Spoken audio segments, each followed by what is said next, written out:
Bismillahirrahmanirrahim. Assalamualaikum warahmatullahi wabarakatuh. Sebelum tu saya ingin mengucapkan terima kasih di atas undangan daripada pihak sekolah dan juga daripada pihak pengurusan AFTL Teknologi untuk saya sama-sama berkongsi pengalaman apakah yang telah dilakukan ataupun apakah yang telah AFT Teknologi ini membawa perubahan kepada sekolah saya, ya. Saya masuk, pertama kali saya masuk ke sekolah tu saya rasa seronok sangat. Pertamanya bila saya sampai bulan Mac tu, saya tanya keputusan peperiksaan dulu. Saya tengok apa dia analisa peperiksaan, ya. Sebab bila dia datang, dia tengok analisa peperiksaan dulu. Bila saya tengok peperiksaan, saya tak sangka lah peperiksaan 3 tahun kebelakangan tu semuanya meningkat berbanding dengan sekolah-sekolah di Pekan. Kebanyakan mata pelajaran dia semuanya melebihi 80%. Tapi kalau kita tengok analisa ataupun senarai murid-murid dia, keluarga dia, kebanyakan memang berpendapatan sederhana, ya, yang tak ada yang awak kata yang boleh hantar nak pergi tuition, bayar waktu tak ada. Jadi di situ saya tanya kepada Cikgu Brandon, apa dia, macam mana dia orang buat ni, apa program dia. Tapi yang satu yang saya nampak, program ni dijalankan dengan adanya kerjasama guru dan juga kerjasama dengan AFTL.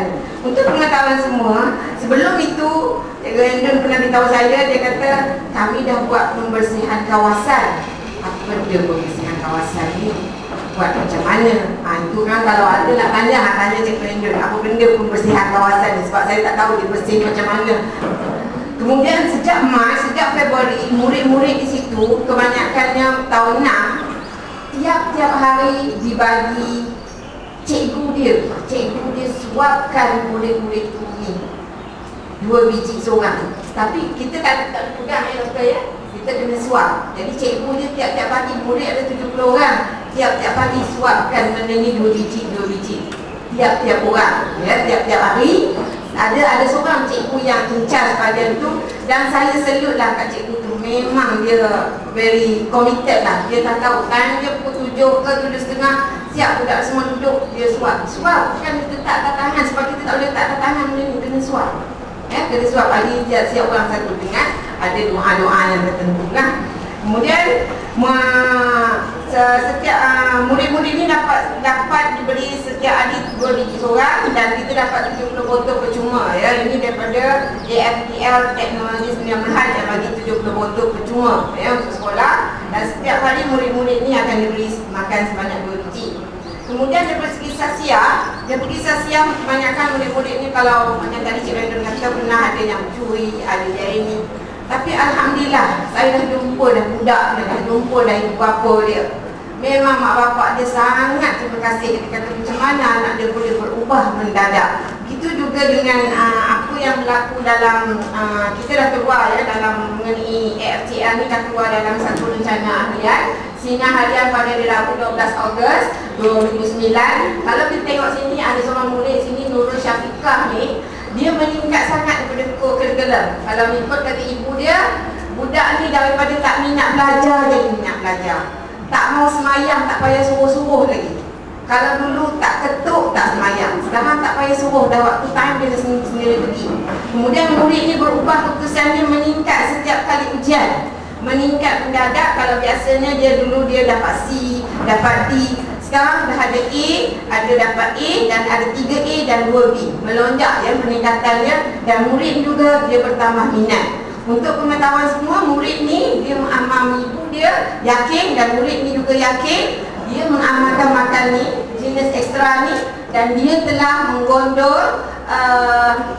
menggondol silat, ya, silat naik Johan Silat Puteri Solo peringkat kebangsaan. Daripada dia memang orang kata zero, memang kurang, dia meningkat sampai peringkat daerah, peringkat negeri, peringkat kebangsaan, dan mereka mendapat naik Johan di peringkat kebangsaan. Itu di segi kurikulum. Selain daripada itu, guru-guru di situ juga kebanyakannya mengalami perubahan. Perubahan maksud saya, biasalah dalam sebuah sekolah tu, orang kata kalau pisang sesikat tu mesti ada yang busuk. Sekolah saya pun macam tu. Dalam pisang sesikat tu ada yang busuk. Tak semua yang kata elok. Kalau kita tanya pada pengetua tu, saya kata pengetua tu mesti kata ada, tak tahu lah sekolah ni tak ada pula, tak tahu lah kalau dia bagus, ya. Tapi kalau dalam setanam pisang ada yang busuk tu, kebanyakan yang busuk tu di sekolah saya tu kami telah atasi lah. Alhamdulillah telah diatasi. Dan ada satu lagi ni sedang mengatasinya, ya, sedang mengatasi. Yang telah diatasi tu banyak pula memberi perubahan pada sekolah. Bawa kecemerlangan, cari dana, cari ni untuk kecemerlangan sekolah. Sebab kita dah buat rawatan. Rawatan dia, itu nak tahu lebih lanjut, kita kena rujuk dengan Cik Wendon dengan doktor, ya. Selain daripada dari segi kurikulum juga, saya nampakkan perubahan mendadak, iaitu murid-murid yang telah yang telah menggunakan jenis ekstra ni, kebanyakannya murid yang boleh kita kata potensinya amat tinggi. Bagi saya, bila setiap murid tu nak pergi pertandingan, saya bincang dengan Cik Endon, kita kena cakap, you can get the first. Awak boleh dapat yang pertama, awak akan dapat yang pertama, awak mesti dapat yang pertama. Alhamdulillah, kami dalam pertandingan bercerita, sekolah saya telah mendapat tempat kedua pertandingan bercerita bahasa Melayu bagi dalam negeri Perak pada tahun ini, ya, daripada sekolah yang orang kata bawahnya dalam environment yang orang kata tak menyelam, tapi kami dapat juga hingga ke peringkat negeri, tempat kedua peringkat negeri. Spelling competition pun kami mewakili zon. Kemudian dalam bola baling, bola sepak pun mewakili zon. Untuk pengetahuan semua, bola sepak, bola baling itu sebenarnya sekolah saya tak ada padang. Tak ada padang. Kalau kita kata ini padang ni luas lah, memang tak ada padang. Padang dia between antara satu bangunan itulah padang. Jadi skill untuk kemahiran bola sepak, bola baling tu cikgu-cikgu dia ajar macam mana pun kami tak tahu. Tapi bila dibagi jenis ekstra ni, dia orang menang dekat zon. Itu sekolah lain kata, apa skill dia orang pakai, di mana dia orang buat latihan. Itu latihan macam itu je lah. Tapi dia orang makan. Ya, kita ada kesinambungan di situ.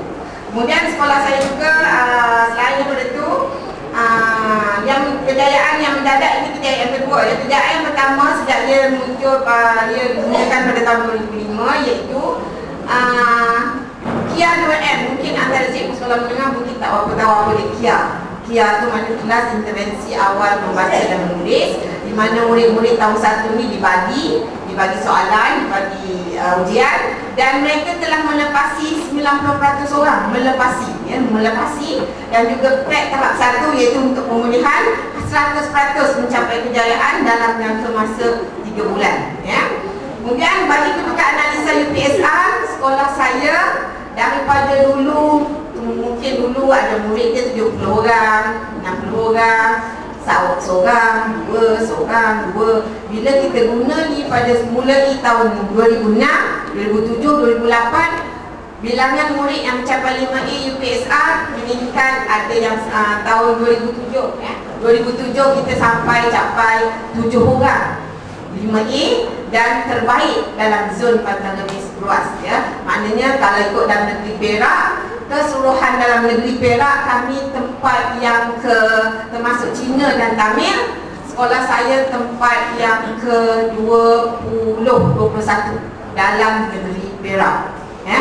Jadi di sini saya nampakkan penggunaan ataupun adanya kesinambungan penggunaan FTL teknologi ini, kita dapat gabungkan untuk menuju kecemerlangan, sama ada dari segi akademiknya, dari segi sasiahnya, dari segi kurikulumnya. InsyaAllah, ya, kita sedang menggunakan, terutama macam murid tahun 6 tahun ni, dalam surah kami baca Al-Baqarah Cik Asin, setiap orang kami bekalkan dengan air mineral, dan dalam air mineral tu kita bubur 21 biji untuk 70 orang murid. Jadi dalam satu air mineral kita bubur 21 biji. Kita cuba, insyaAllah, dan kami harap target tahun ini insyaAllah berjaya, dan kita target yang lebih tinggi daripada 7 orang yang kita dapat, ya.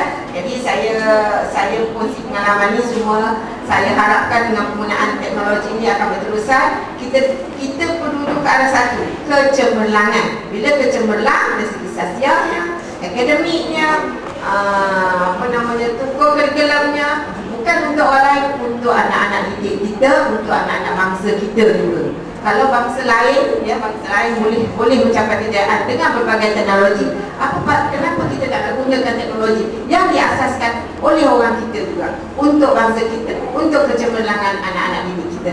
Jadi dengan itu saya rasa itu saja yang saya nak kongsi bersama tuan-tuan dan puan. Jadi saya rasa dengan itu saya sudahi dengan wabillahi taufiq. Wassalamualaikum warahmatullahi wabarakatuh.